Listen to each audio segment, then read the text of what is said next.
नमस्कार दोस्तों, अगर आप भी रेलवे भर्ती की तैयारी कर रहे हैं या आने वाले रेलवे एग्जाम में बैठने वाले हैं, तो यह खबर आपके लिए बहुत ही ज़्यादा ज़रूरी है।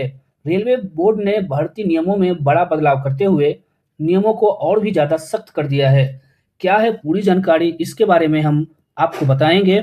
यहाँ पे आपको ऑफिशियल जो नोटिस आया है, उसके पेपर कटिंग भी हम आपको दिखाने वाले हैं, तो हमारे वीडियो पे बने रहें। रेलवे भर्ती के नियम सख्त हो गए हैं, हर अभ्यर्थियों को देना होगा शपथ पत्र। तो आइए वो जानकारी देखने वाले हैं जो यहाँ पर निकल के सामने आ रही है। सबसे पहले यहाँ पर लिखा हुआ है, रेलवे भर्ती के नियम सख्त हो चुके हैं, अब हर अभ्यर्थी को देना होगा स्वास्थ्य शपथ पत्र। यहाँ पे देखिए पेपर में जो छटा, रेलवे में नौकरी की इच्छुक अभ्यर्थियों के लिए रेलवे बोर्ड ने भर्ती प्रक्रिया के नियम और सख्त कर दिए हैं। सभी आगामी रेलवे भर्ती में मेडिकल टेस्ट से पहले स्वास्थ्य संबंधी पूरी जानकारी जो है शपथ पूर्वक देना अनिवार्य कर दिया है। नया बीमारी या अन्य महत्वपूर्ण तथ्य छिपाने पर नियुक्ति रद्द करने और नौकरी मिलने के बाद भी सेवा समाप्त करने तक की चेतावनी दी जा रही है। यहाँ पर रेलवे बोर्ड ने भारतीय रेलवे चिकित्सक की नियमावली के तहत स्व घोषणा पत्र का नया प्रारूप जो है लागू कर दिया है। यह व्यवस्था अब रेलवे के सभी आगामी भर्ती प्रक्रियाओं में अनिवार्य होगी। रेलवे के अनुसार इस कदम का उद्देश्य भर्ती प्रक्रिया को अधिक पारदर्शी, विश्वसनीय और सुरक्षित बनाना है।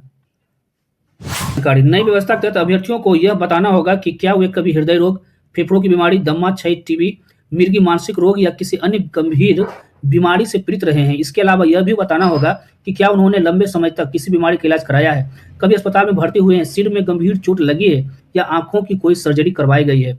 साथ ही आपको यह भी बताना होगा कि मधुमेह, उच्च रक्तचाप और रक्त के आदान प्रदान की भी जानकारी आपको देनी होगी। यहाँ पर अभ्यर्थियों को यह भी घोषित करना होगा कि क्या वे मधुमेह, डायबिटीज या उच्च रक्तचाप जैसी बीमारियों का इलाज करा रहे हैं। इसके साथ ही रक्तदान या रक्त लेन देन, रक्त या मादक पदार्थों के सेवन, पहले किसी संस्था में नौकरी से निष्कासन जैसी अन्य किसी जानकारी जो था वो भी आपको देना पड़ेगा। ठीक है, दिव्यांगता प्रमाण पत्र और पेंशन का भी जो है आपको ब्यौरा देना पड़ेगा। स्व घोषणा पत्र में उम्मीदवार को यह भी प्रमाणित करना होगा कि उसके किसी बीमारी के आधार पर दिव्यांगता प्रमाण पत्र या पेंशन का लाभ प्राप्त नहीं किया है। इसके साथ ही उसे यह घोषणा भी करना पड़ेगा कि उसके द्वारा दी गई सभी जानकारी सही है। बीमारी छिपाई तो नौकरी जो है उस पर सीधा असर पड़ने वाला है। रेलवे बोर्ड ने स्पष्ट कर दिया है कि यदि कोई उम्मीदवार बीमारी या अन्य महत्वपूर्ण जानकारी छुपाता है या गलत जानकारी देता है तो उसकी नियुक्ति तत्काल रद्द की जा सकती है।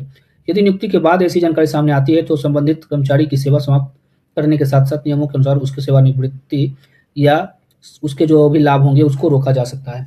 तो यहाँ पर आपने देखा कि यहाँ पर साफ साफ लिखा हुआ है कि अगर आपको कोई मानसिक बीमारी है या पहले से कोई बड़ी बीमारी है तो उसको जो है वहाँ पर देना पड़ेगा, वहाँ पर जानकारी शपथ पत्र में देना पड़ेगा। साथ ही आपको अगर कहीं से पेंशन आ रहा है तो इसकी भी जानकारी जो है वहाँ पर आपको देना पड़ेगा। इसलिए दोस्तों, फॉर्म भरते समय या मेडिकल के दौरान अपनी सेहत से जुड़ी कोई भी जानकारी जो है वह न छिपाएं। सरकारी नौकरियां और रेलवे भर्ती से जुड़ी हर सही और सटीक अपडेट सबसे पहले पाने के लिए हमारे चैनल को सब्सक्राइब जरूर कर लें। धन्यवाद।